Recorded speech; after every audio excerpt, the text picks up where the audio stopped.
Novembre, sa sécheresse et sa période d'étiage, un mois idéal pour entretenir les rivières.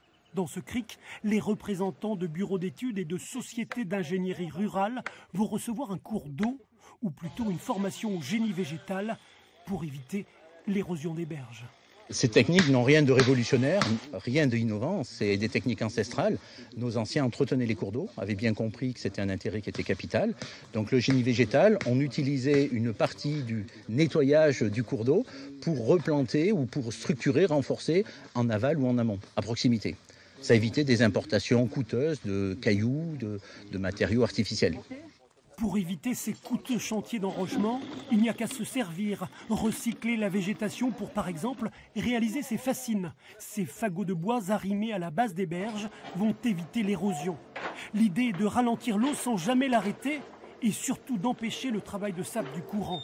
L'ingénierie végétale, une révolution dans nos criques et rivières. Les chantiers de génie végétal, on les a aussi dupliqués sur la commune du Mont-d'Or, sur Dimbéa, sur Bourail, La Foa, Moindou.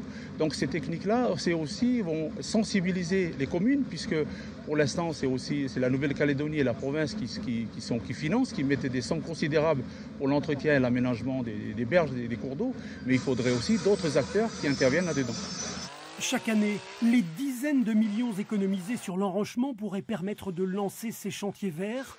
Et pourquoi ne pas développer les filières de confection de géotextiles en bourre de coco ou de plantation de ce vétiver aux racines puissantes. Autant d'idées à reprendre sur tout type de terrain. Sur Mine, on trouve beaucoup de lavacas. Les lavacas sont des crevasses naturelles où l'eau elle se déverse mais à torrent.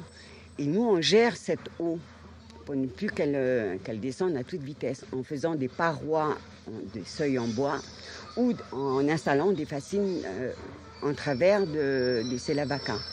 Ce chantier école permet de partager un savoir-faire et donc d'économiser la précieuse ressource en eau, car le bon entretien d'une rivière évite l'érosion et donc l'assèchement à moyen ou long terme.